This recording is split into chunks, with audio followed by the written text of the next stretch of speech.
Welcome to Just Ask again. I made a video earlier or recently called The Hardest Part, or really the hardest parts of an INFP INTJ relationship. Now, I wanted to say that these were the challenges, but it doesn't encompass all of the relationship. I feel like it's fair to let people know what the downs are of a relationship as well as the ups. Too often times people will say that things are great and this is the best part, but that's not all there is to a relationship. But now that I've covered the hardest parts, let me cover the best parts. I myself am in an INTJ INFP relationship. I'm an INFP and my boyfriend is an INTJ.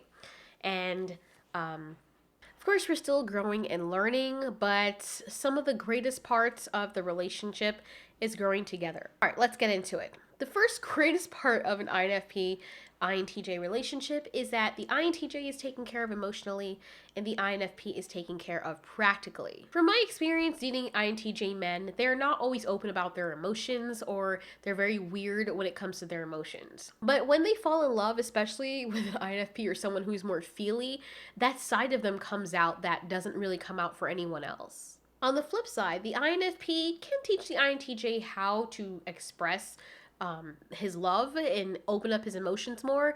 Likewise, the INTJ does that for the INFP too, because we too are completely cut off when it comes to our emotions. We do express more outwardly, but at the same time, we tend to bottle things up, and the INTJ helps us to process through those things. And the INTJ also helps us take care of things practically, meaning that they're there for us when we can't function in the way we normally would because we're feeling too much. The second part that's wonderful about this relationship is that the INFP doesn't always have to think and plan. The INTJ loves planning and thinking, and they show their love and competence this way.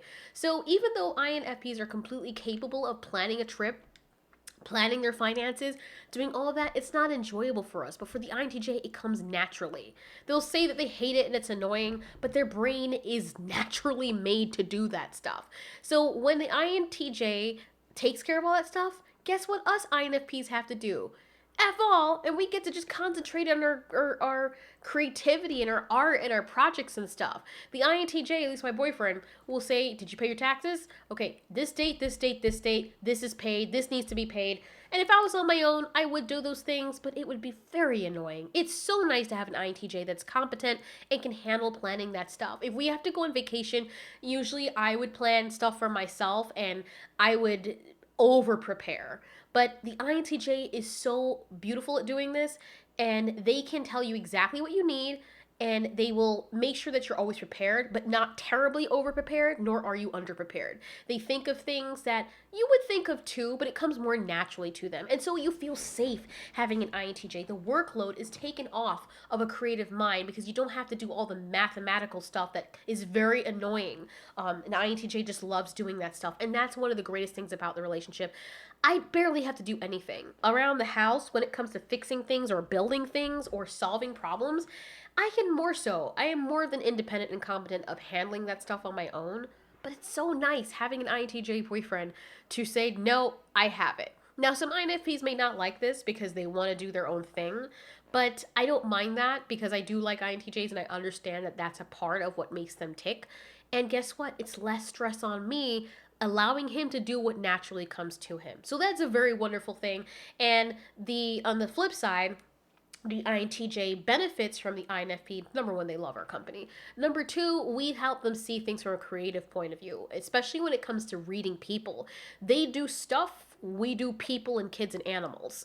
We look at things creatively and emotionally, and there's a lot of times when INTJs need that, especially when dealing with people or thinking of things that they probably wouldn't think of psychological wise. That's where number three comes in. INTJs are very logical, but they're often not as creative. That's where INFPs come in. My boyfriend is a programmer and he makes apps and he makes programs and designs websites and stuff.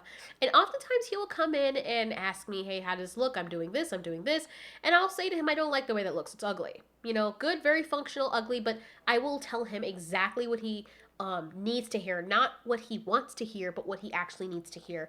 And knowing that he's asking for my input it will mean a lot to me, and I give it to him straight. We love helping, we're good listeners, and the INTJ usually likes bouncing ideas off, and that's why people call them masterminds, because I find that with every INTJ I've been with, they like talking out their process. If they're by themselves, they will talk to themselves or they'll think it through, but for some reason, all of my INTJ boyfriends, whenever they're talking in a process, they have to several times, may I add, talk about the process from A to B, because I guess that's how they work out things. What they're gonna do, why they're gonna do it, why he's gonna use the CMS. I mean, sometimes it's just like, oh my God.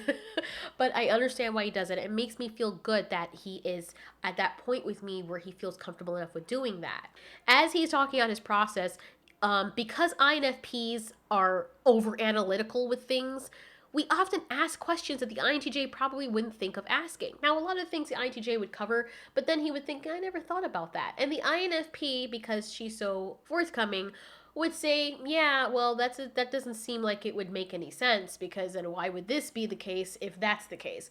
Then the INTJ may say, you know what? I'm going to go back and look at that. I never thought about that. And in that way, they get to have someone who's non-judgmental, giving them the ideas straight, and we get kind of integrated into their little creative process, which is really honorable. And I love that part about our relationship as well. Now, the number 4 is that the INFP's generosity helps the INTJ become a better, more giving person with heightened perception. The INTJ, in turn, helps the INFP not be taken advantage of and teaches them how to protect themselves. INTJs are not really the best social creatures. INFPs, even though they are heavily introverted a lot, people may mistake them for being extroverts, but we are not extroverts. We may act like it, but trust me, we are not. We don't like people. Even though we say we love people, we like them from afar. But we are very kind-souled. And because we're so nice and we don't like confrontation and we don't like hurting people's feelings, we can come off as extroverts because we'll get caught in a conversation and we don't know how to get away from it. Where the INTJ will just be like, okay, listen, I have to go. And it's really nice having an INTJ around for that too. But another thing that's really useful is my INTJs, or at least, the ones I've been with and the one I'm with now, they're not really the most generous people. They are with you, but with other people, they're not. So if I'm giving someone something like money or food, my INTJ will say, no, you shouldn't, because they're just going to take that money and buy drugs, or this and this and that, or this is why you don't do that, because you encourage this. While he is helping me learn to protect myself and not to be stupid with my money and my generosity, I'm also letting him see a side of himself, or unlocking a side of himself to give him an analogy of what it would be like. And he would say the most practical, logical things, like he would allow himself to be in that situation. And if other people can get themselves out and he can get himself out, they can too. But at the same time, the generosity also helps to open up their human side and to help them see other perspectives. Now, he may not care about that, but it may make him appreciate you more and help him to also be kinder when it comes to different circumstances. And I'll give you an example.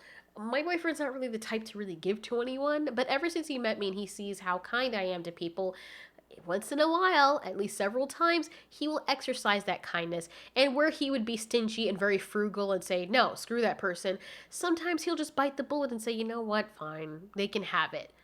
And, and he's like, just that once, but then he does it again because he realizes that, it doesn't hurt to be nice sometimes. Now, this does help because the one time he did it with a neighbor, they ended up paying him, and, sometimes it pays to be nice. And the INFPs usually get stuff thrown at them by other people and given to them just willy-nilly because they have such a nice aura. And that aura rubs off on everyone, including the INTJ.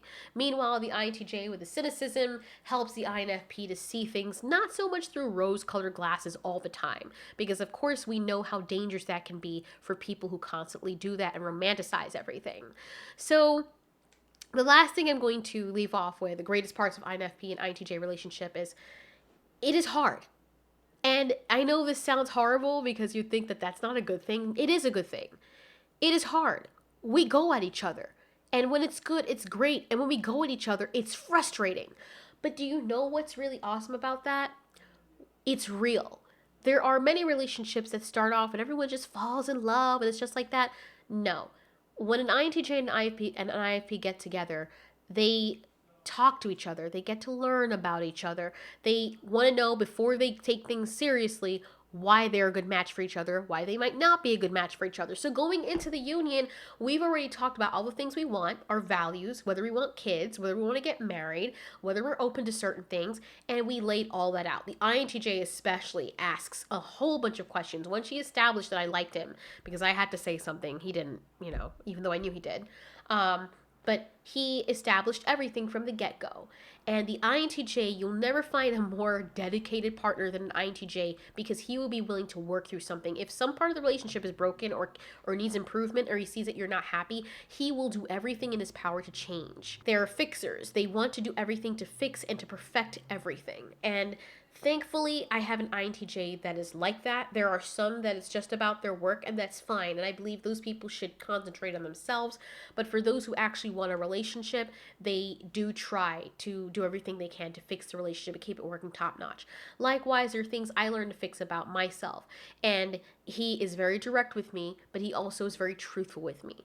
And I tell him that I love honesty, and he treasures that. And so as we're growing and as we're learning with each other, and the cogs are turning and we're chipping off the pieces so that our puzzles fit, you'll find that relationships like this last a whole lot longer and stand the tests of time, because they grew and molded into each other. They weren't just two pieces that just happened to be driving parallel to each other, and they're not really fastened together. So if something happens, it knocks them off entirely.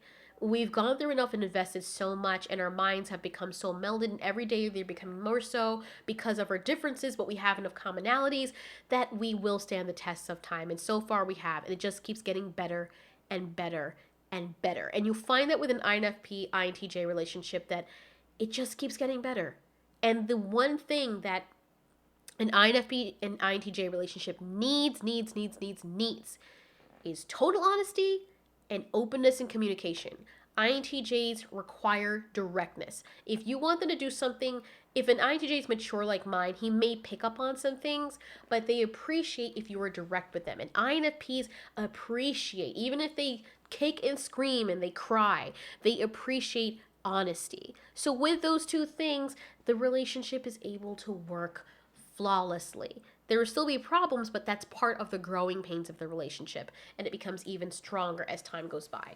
It is a magical coupling, and it's not really something that happens a lot, because they will say the INTJ's natural counterpart is the ENFP, but the reason that is because ENFPs are extroverts, and they're more so willing to go up to an INTJ and talk to them.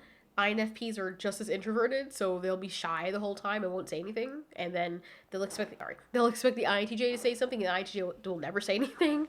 So they're rare, but when they do work, it's like they're a match made in heaven. And the fireworks are going off. Well, anyways, those are the greatest parts of an INFP INTJ relationship. Let us know what you think the best parts are, and go ahead and check out our challenges between INFP INTJ relationship. Check out that video in the card. And thank you so much. If you have any other questions, just ask.